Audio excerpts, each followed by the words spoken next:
Hello students, कैसे हो। मैं संदीप शर्मा और आप देख रहे हो मेरा यूट्यूब चैनल बिग्स इंस्टीट्यूट, जिस पे आपका स्वागत है।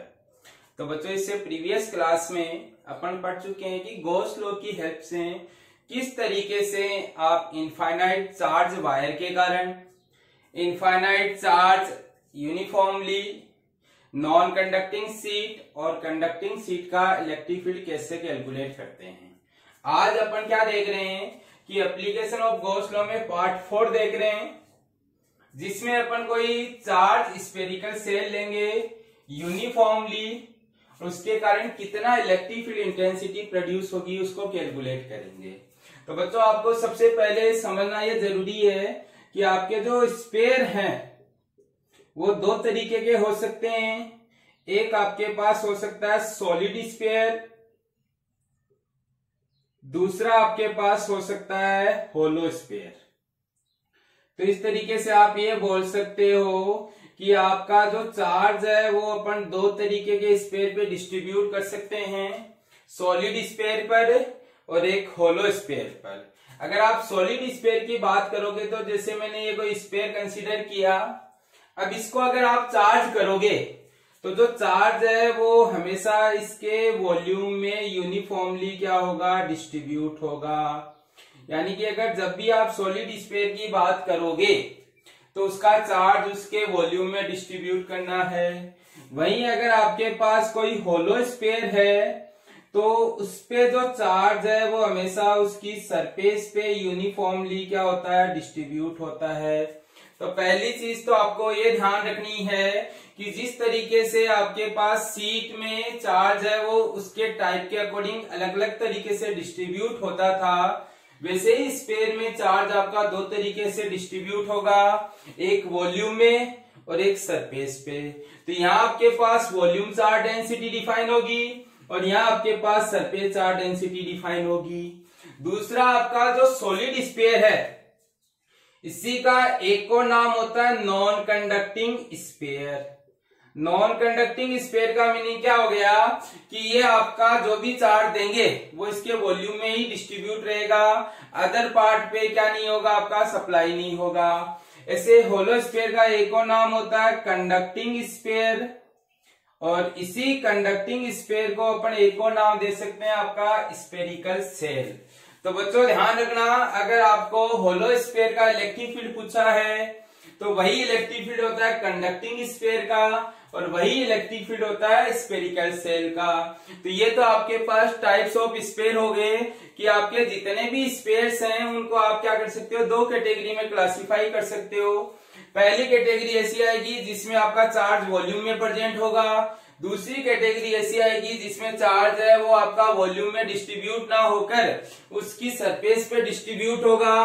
तो इस तरीके से अपन ये कह सकते हैं कि आपका जो चार्ज डिस्ट्रीब्यूशन है स्पेयर के केस में वो दो तरीके से हो सकता है। तो ये तो हो गए आपके पास टाइप्स ऑफ स्पेयर। अब आप जब भी स्पेयर की बात करोगे तो स्पेयर में आपका जो इलेक्ट्रिक फील्ड है वो आप तीन तरीके से क्या कर सकते हो, कैलकुलेट कर सकते हो। तीन तरीके में पहला पॉइंट क्या होगा कि जैसे मान लो कि मैंने ये स्पेयर लिया, ये स्पेयर का सेंटर सी है आपके पास, कोई सा भी स्पेयर हो सकता है, कंडक्टिंग और नॉन कंडक्टिंग। इस स्पेयर की रेडियस आपकी आर है। अगर इसको चार्ज करोगे और अगर नॉन कंडक्टिंग है तो वॉल्यूम में डिस्ट्रीब्यूट होगा और अगर कंडक्टिंग है तो इसके सरफेस पे डिस्ट्रीब्यूट होगा। तब आप यहां से ये कह सकते हो कि पॉइंट आपका इस स्पेयर के बाहर लाई कर सकता है, इस स्पेयर के ऊपर लाई कर सकता है और तीसरा आपका पॉइंट इस स्पेयर के अंदर लाई हो सकता है। तो आप यहां से ये कह सकते हो कि यहाँ तीन सिचुएशन हो सकती है, P1, P2 और P3। P1 के लिए कंडीशन होगी स्मॉल आर बड़ा होगा कैपिटल आर से, जहां स्मॉल आर तो है आपके पास distance of point from centre और कैपिटल आर है रेडियस ऑफ द स्पेयर। तो पहला केस आपका small R greater than capital R हो सकता है, दूसरा case small R capital R के इक्वल हो सकता है और तीसरा केस आपका small R less than capital R हो सकता है। तो इस तरीके से आपके पास स्पेयर के केस में तीन तरीके के इलेक्ट्रिक फील्ड मिलेंगे। पहले आउटसाइड सरफेस और इनसाइड। तो आप क्या करोगे, 1 बाई 1 कैलकुलेट करोगे कि किस तरीके से आपका आउटसाइड पे इलेक्ट्रिक फील्ड मिलेगा, किस तरीके से सरफेस पे और किस तरीके से अंदर मिलेगा। तो बच्चों यहाँ 3 केसेस बनेंगे, जिसमें अपन अभी पहला केस स्टडी कर रहे हैं, जिसमें पहले केस में आपको ये बोला गया है कि पॉइंट है जो P है वो आउटसाइड लाई कर रहा है किसके, स्फीयर के आपके पास। तो ये आपका कोई स्फीयर है और अभी अपन बात कर रहे हैं स्फेरिकल सेल की, और स्फेरिकल सेल की बात कर रहे हैं यानी इसको अपन जो चार्ज देंगे वो इसकी सरफेस पे क्या होगा, डिस्ट्रीब्यूट होगा। तो यानी कि आपने ये R रेडियस का कोई एक स्फीयर लिया और इस R रेडियस के स्फीयर पर आपने Q चार्ज है वो इसकी सरफेस पे क्या हो कर दिया, डिस्ट्रीब्यूट कर दिया आपके पास। और कंडीशन आपने लगाई है कि पॉइंट है वो क्या है आपका स्फीयर के बाहर लाई कर रहा है, यानी ये आपने कोई पॉइंट P कंसीडर किया है जिसकी इसके स्फीयर के सेंटर से जो डिस्टेंस है वो कितनी है, स्मॉल r है आपके पास। अब आपने इस P पॉइंट पर इलेक्ट्रिक फील्ड कैलकुलेट करने के लिए आपने क्या किया, एक गॉसियन सरफेस फॉर्म की, और स्फीयर है तो स्फीयर के लिए आपकी गॉसियन सरफेस है वो भी कैसी होगी, स्फेरिकल होगी। तो अपन ने ये कोई गॉसियन सरफेस फॉर्म की है स्फेरिकल फॉर्म में। तो इस तरीके से आपके पास ये जो रेड कलर में स्फीयर बनाया है इसको नाम दिया जाता है आपका गॉसियन सरफेस, और ये गॉसियन सरफेस किसकी फॉर्म में है, स्फीयर की फॉर्म में है। अब अगर आप स्फीयर की बात करोगे तो अभी अपन पढ़ गया है कि स्फीयर पे चार्ज इसकी सरफेस पे डिस्ट्रीब्यूट होगा, तो इसकी जो डेंसिटी डिफाइन होगी उस डेंसिटी को नाम दे देते हैं अपन सरफेस चार्ज डेंसिटी। और सरफेस चार्ज डेंसिटी का फॉर्मूला लिख सकते हो चार्ज अपॉन एरिया, और चार्ज अपॉन एरिया की अगर आप बात करोगे तो सरफेस चार्ज डेंसिटी को सिग्मा से लिख लिया जाता है, चार्ज Q, और स्फीयर का एरिया की बात करोगे तो 4 पाई r² हो जाएगा। यहां तक कोई दिक्कत नहीं है बच्चों। अब आपने क्या किया कि इस सरफेस पे अपन को चार्ज पता चल गया, तो आप कह सकते हो कि अपन ने जो गॉसियन सरफेस फॉर्म की है इस गॉसियन सरफेस में नेट चार्ज कितना प्रेजेंट है। तो summation Q is equal to आप लिख सकते हो इसका चार्ज Q, और इस फॉर्मूले से आपका Q इक्वल टू आ जाएगा सिग्मा इंटू 4 पाई r²। तो अपना का स्टेप नंबर फर्स्ट वही गॉसियन सरफेस फॉर्म करते हैं और गॉसियन सरफेस का चार्ज कैलकुलेट करते हैं। तो अपन ने गॉसियन सरफेस का चार्ज कैलकुलेट कर लिया। अब गॉस लॉ की हेल्प से आप लिख सकते हो phi is equal to summation Q upon epsilon naught, और समेशन Q अभी किसके बराबर है, Q के, तो आपने Q अपॉन एप्सिलॉन नॉट लिख दिया। ये आपकी इक्वेशन नंबर फर्स्ट हो गई। अब स्टेप सेकंड में क्या करते हो, इलेक्ट्रिक फ्लक्स की डेफिनेशन यूज में लेते हो क्लोज्ड सरफेस के लिए, और क्लोज सरफेस के लिए इलेक्ट्रिक फ्लक्स की definition phi is equal to होता है integration S E dot D S. और आपको पता है कि एस क्या होती है, गॉसियन सरफेस, और गॉसियन सरफेस अभी आपके पास स्फीयर है, तो स्फीयर में आप कहीं भी अगर एलिमेंट लोगे तो वो सब जगह क्या मिलेगा, सेम मिलेगा। तो अब आपके पास कह सकते हो कि इस स्फीयर का केवल आपको एक ही पार्ट मिलेगा, इसलिए अपन ने डॉट हटाकर क्या लगा दिया, कोस थीटा। अब आपको यहाँ किसकी वैल्यू फाइंड करनी है, कोस थीटा की वैल्यू, और कोस थीटा की वैल्यू फाइंड करने के लिए अपन गॉसियन सरफेस पे क्या कंसीडर करते हैं, एक एलिमेंट कंसीडर करते हैं जिसका एरिया अपन ने ds मान लिया। अब इस ds एरिया का एरिया एलिमेंट अगर ड्रॉ करें तो ये ds वेक्टर आउटवर्ड आ गया, और पॉजिटिव चार्ज है तो पॉजिटिव चार्ज का इलेक्ट्रिक फील्ड है वो E है, वो भी कैसा हो गया, आउटवर्ड हो गया। देखने पर पता चला E है वो ds के पैरेलल है, चाहे आप एलिमेंट यहां लो, चाहे आप एलिमेंट यहां लो, या एलिमेंट आपका यहां कंसीडर करो, कहीं भी कंसीडर करोगे तो हमेशा गॉसियन सरफेस पे E पैरेलल मिलेगा ds के, जिसके कारण थीटा 0 हो जाएगा, और थीटा 0 होने का मीनिंग कोस थीटा किसके इक्वल आ गया, 1 के इक्वल आ गया। तो आप यहां से ये कह सकते हो कि इस कोस थीटा की जगह क्या रख सकते हैं, 1 रखो, रखते हैं तो phi is equal to integration S E D S 1 आ गया। E आपका इस गॉसियन सरफेस पे हर पॉइंट पे कांस्टेंट होने के कारण इंटीग्रेशन से बाहर आ गया, तो आपने लिखा E इंटीग्रेशन S ds। और इस S ds का मीनिंग क्या है कि आपने जो गॉसियन सरफेस कंसीडर की है इसका टोटल सरफेस एरिया कितना आएगा। और टोटल सरफेस एरिया स्फीयर का 4 पाई r स्क्वायर होता है। और इस सभी गॉसियन सरफेस की जो रेडियस है वो किसके इक्वल है, स्मॉल r के इक्वल है। तो आपने लिख दिया 4 पाई स्मॉल r का स्क्वायर। ये वाली वैल्यू अपन यहां पुट करते हैं तो आपके पास निकल कर आता है phi equal to E into 4 pi r square. और ये आपके पास इक्वेशन नंबर 2 फॉर्म हो गई। तो बच्चों फर्स्ट स्टेप में गॉसियन सरफेस फॉर्म की, उसका नेट चार्ज निकाल के गॉस लॉ का यूज लिया। सेकेंड केस में अपन इलेक्ट्रिक फ्लक्स की डेफिनेशन ली यूज में क्रॉस सरफेस के लिए, उसका फॉर्मूला लिख के cos थीटा की वैल्यू निकाली जिससे इक्वेशन नंबर 2 बन गई। अब दोनों को कंपेयर करते हैं तो इसमें तो आता है E into 4 pi r square और यहां से निकल कर आया Q अपॉन एप्सिलॉन नॉट। अब अगर इसको सोल्व करें तो E इक्वल टू निकल कर आता है 1 upon 4 pi epsilon not r square.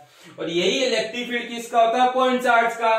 तो आप ये कह सकते हो कि यूनिफॉर्मली चार्ज स्फेरिकल जो सेल है वो किसकी तरह बिहेव करती है कि उसका जो टोटल चार्ज है वो किस पे लोकेटेड हो, सेंटर पे लोकेटेड हो। तो आप ये कह सकते हो कि अगर सेल पे आपका कोई भी पॉइंट, सेल के कारण किसी चार्ज पे अगर फोर्स कंसीडर किया जाए तो वो फोर्स वही होता है जो किसी पॉइंट चार्ज के कारण लगता है जो उसके सेल पे रख दिया जाता है। इसका मीनिंग क्या हुआ कि जैसे आपके पास ये सेल है, इस सेल को अपन ने कोई Q चार्ज दिया और इस Q चार्ज के कारण इस P पॉइंट पर रखे स्मॉल q पर फोर्स निकालना है। तो इसके कारण इस पे जो फोर्स निकालेंगे वो वही फोर्स आएगा जो आपका ये प्लस पॉइंट Q चार्ज के कारण इस Q चार्ज पे लगेगा। और कितना आएगा, F is equal to 1 upon 4 pi epsilon naught Q1 into Q2 upon में r स्क्वायर। तो बच्चों ध्यान रखना कि आपका जो यूनिफॉर्मली चार्ज स्फेरिकल सेल का जो इलेक्ट्रिक फील्ड आता है आउटसाइड पॉइंट के लिए वो आपका फिक्स होता है। और ये फिक्स क्या होता है, आपके पास पॉइंट चार्ज के इलेक्ट्रिक फील्ड के इक्वल होता है। तो बच्चों ये आपके पास फर्स्ट केस था जब आपका पॉइंट क्या होता है, स्फेरिकल सेल के आउटसाइड लाई करता है। तो आप इस तरीके से क्या कर सकते हो, कैलकुलेट कर सकते हो। अब आपका सेकंड नंबर का जो केस है उसमें अगर आप B पॉइंट लिखोगे तो आप कह सकते हो कि when point P at the surface of the sphere, यानी आपका पॉइंट है वो किस पे लाई कर रहा है, सरफेस ऑफ द स्फीयर पे लाई कर रहा है। यानी इस P पॉइंट को आप इसकी सरफेस पे ले आओ तो आपके पास क्या होगा, स्टेप फर्स्ट में आपका चेंज होगा सरफेस। कौन सी सरफेस चेंज होगी, गॉसियन सरफेस चेंज होगी। तो अपन ये गॉसियन सरफेस को अगर चेंज करते हैं तो आप कह सकते हो कि अगर सरफेस पे कोई पॉइंट लिया जाए तो उसकी गॉसियन सरफेस जो होती है वो गॉसियन सरफेस कौन होता है, आपका स्फीयर की सरफेस ही किसका काम करती है, गॉसियन सरफेस का काम करती है। तो पहला चेंज तो आप ये कह सकते हो कि अगर पॉइंट आपका सरफेस पे लाई कर रहा है यानी स्मॉल r कैपिटल R के इक्वल है तब गॉसियन सरफेस है आपकी वही होती है जो स्फीयर की होती है आपके पास। तो अब आपका इसका नेट चार्ज है तो सरफेस पे नेट चार्ज अपन ने कितना माना है, Q माना है। तो आप कह सकते हो गॉसियन सरफेस का नेट चार्ज अभी Q ही रहेगा आपके पास। तो इक्वेशन नंबर फर्स्ट में आपका कोई चेंज नहीं आएगा, बस आपका फिगर में चेंज हुआ क्योंकि पॉइंट सरफेस पे लाएंगे तो यही गॉसियन सरफेस बन गई और यही गॉसियन सरफेस बन गई। तो इस गॉसियन सरफेस का चार्ज किसके इक्वल है, Q के इक्वल है। तो आपने इसमें कोई चेंज नहीं किया। दूसरा अगर देखोगे तो इलेक्ट्रिक फ्लक्स के फॉर्मूले से अगर क्लोज सरफेस की बात करोगे तो फॉर्मूला सेम रहेगा, डॉट हटाते तो कोस सेम रहेगा। अब अगर आप इस सरफेस पे कोई एलिमेंट कंसीडर करते हो तो इसका एरिया एलिमेंट बाहर की ओर है और इसका इलेक्ट्रिक फील्ड है वो भी बाहर की ओर है। तो आप कह सकते हो कि ये दोनों क्या है, पैरेलल, यानी कि थीटा के मान में भी कोई चेंज नहीं आया। तो आपके पास यहाँ 1 लिख सकते हैं 1 लिखा तो आपके पास ये बन गया। अब अगर आप देखोगे तो यहां कहोगे कि इंटीग्रेशन जो ds आपका है वो क्या है, total surface area of Gaussian surface. और इस बार इस गॉसियन सरफेस की जो रेडियस है वो स्मॉल आर है, वो किसके इक्वल है, कैपिटल आर के। तो आप यहां से स्मॉल आर की जगह क्या लिख सकते हो, कैपिटल आर लिख सकते हो। तो बच्चों इस बार दूसरा जो चेंज है, पहला चेंज तो आपने किस में चेंज किया, फिगर में, और दूसरा चेंज आपको यहाँ पे करना है किस पे, सरफेस एरिया में, जिसमें स्मॉल आर की जगह कैपिटल आर रखोगे। जैसे स्मॉल आर की जगह कैपिटल आर रखेंगे तो आपके पास ये जो इलेक्ट्रिक फील्ड निकल कर आएगा वो निकल कर आएगा 1/4 पाई एप्सिलॉन नॉट Q अपॉन में R स्क्वायर के इक्वल। तो आप ये कह सकते हो कि ये जो फॉर्मूला आया, इस फॉर्मूले में आपके पास क्या निकला, इसमें आपके पास ये निकला कि E = KQ अपॉन में R स्क्वायर आया। अब आप कह सकते हो कि यहां पर आपका K, Q और R है, ये तीनों एक फिक्स स्फीयर के लिए कांस्टेंट होंगे। तो आप कह सकते हो कि E है वो भी आपका क्या आएगा, कांस्टेंट आएगा। तो आप कह सकते हो कि सरफेस पे जो इलेक्ट्रिक फील्ड होता है वो कांस्टेंट होता है, वो किसके इक्वल होता है, KQ अपॉन R स्क्वायर के इक्वल होता है।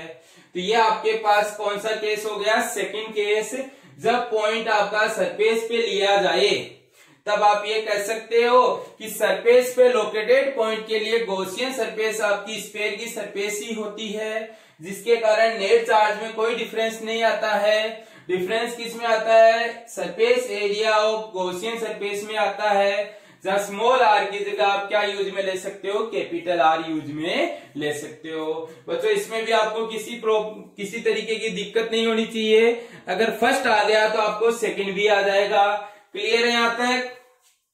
नेक्स्ट सी केस अगर पढ़े अपन, तो सी केस में आप ये कह सकते हो कि पॉइंट P है वो आपका कहां लाई कर रहा है, इनसाइड दी स्फीयर। और इनसाइड दी स्फीयर का मीनिंग स्मॉल आर है वो कैपिटल आर से क्या हो गया, छोटा हो गया, और स्मॉल आर कैपिटल आर से छोटा हो गया। तो इस बार अपन को पॉइंट है वो क्या करना पड़ेगा, इनसाइड लेना पड़ेगा, किसके, स्फीयर के। तो अब देखो क्या चेंज आया, इस बार अपने पास ये गॉसियन, ये आपका स्फीयर दिया हुआ है, इसको अपन ने चार्ज कर दिया, और इसका जो चार्ज है वो अभी भी अपन ने उतना ही रखा, कितना रखा, Q चार्ज रखा, और सरफेस चार्ज डेंसिटी सिग्मा है। ये इसका सेंटर C है जिसमें इसकी रेडियस कैपिटल R हो गई। इस बार आपका पॉइंट कहां लिया गया है, अंदर लिया गया है, तो ये मैंने कोई पॉइंट P कंसीडर कर लिया। आपका वही काम गॉसियन सरफेस फॉर्म करने का, तो ये अपन ने कोई गॉसियन सरफेस फॉर्म कर दी, ये आपकी गॉसियन सरफेस हो गई इस बार। और आप कहोगे कि सर ये जो गॉसियन सरफेस बनाई है वो इस बार कंडक्टर के अंदर बनाई है, और आपको पता है कि कंडक्टर के अंदर का जो Q इन होता है वो कितना होता है, 0 होता है। क्योंकि अभी अपन ने पढ़ा कि किसी भी स्फेरिकल सेल को जो चार्ज देते हैं वो इसकी सरफेस पे डिस्ट्रीब्यूट होता है, अंदर चार्ज की वैल्यू कितनी होती है, 0 होती है। तो आप यहां से ये कह सकते हो कि इसका ये जो नेट चार्ज है गॉसियन सरफेस में वो कितना हो गया, आपके पास 0 हो गया है। तो आप गॉस लॉ से ये लिख सकते हो phi = summation Q upon epsilon naught, और इसकी जगह 0 रखते हैं तो ये इक्वेशन नंबर फर्स्ट में क्या आ जाता है, 0 आ जाता है। सेकंड डेफिनेशन वही लेते हैं, by formula of electric flux for close surface. और क्लोज सरफेस की अगर बात करें तो E.ds S, जहां S क्या होती है, आपकी गॉसियन सरफेस होती है। अब अगर आप इस डॉट को हटाओगे तो cos थीटा आएगा। अब अगर अपन यहाँ पे कोई एलिमेंट लें तो हमेशा इस एलिमेंट की जो एरिया वेक्टर है वो ds आउटवर्ड होगा। इलेक्ट्रिक फील्ड अपन पहले बता चुके हैं आउटवर्ड है, इस तरीके से थीटा 0 होने के कारण cos थीटा 1 है। तो यहां से phi = integration S EDS cos theta की जगह 1 रख दिया। E बाहर आ गया तो इंटीग्रेशन S ds, और S ds का मीनिंग गॉसियन सरफेस का सरफेस एरिया, और गॉसियन सरफेस का सरफेस एरिया वापस क्या बन गया आपके पास 4 पाई स्मॉल आर का स्क्वायर, क्योंकि इस बार वापस इसकी जो रेडियस है वो किसके इक्वल है, स्मॉल आर के इक्वल है। तो अगर आप यहां से पुट करोगे तो इक्वेशन फर्स्ट सेकंड में तो E into 4 pi R square है, बट आपका इक्वेशन नंबर जो सेकंड है उसकी राइट साइड किसके इक्वल है, 0 के इक्वल है। तो आप कह सकते हो कि यहां से जो इलेक्ट्रिक फील्ड आपके पास निकल कर आया वो कितना निकल कर आया आपके पास, E इक्वल टू 0 निकल कर आया। तो आप कह सकते हो कि electric field intensity inside shell वो कितना होता है आपके पास, 0 होता है। तो बच्चों इस तरीके से आपने क्या कैलकुलेट कर लिया कि किसी भी चार्ज स्फेरिकल सेल की अगर अपन बात करें तो चार्ज स्फेरिकल सेल के कारण आपका जो इलेक्ट्रिक फील्ड है वो इनसाइड इलेक्ट्रिक फील्ड कितना निकल कर आता है, 0, क्योंकि इनसाइड चार्ज कितना होता है, 0। तो आप कह सकते हो कि इनसाइड सेल की वैल्यू कितनी आ गई, 0 आ गई। तो इस तरीके से आप इन तीनों को अगर एक साथ लिखो तो इससे लिख सकते हो कि E की जो वैल्यू है वो अगर पॉइंट आपका आउटसाइड लाई कर रहा है तो लिख सकते हो आप 1/4 पाई एप्सिलॉन नॉट Q अपॉन में स्मॉल r स्क्वायर। और इस Q की वैल्यू अगर यहां से अपन ये रखें sigma into 4 pi r square, तो आप लिख सकते हो sigma into 4 pi r square upon में 4 pi epsilon not small r square.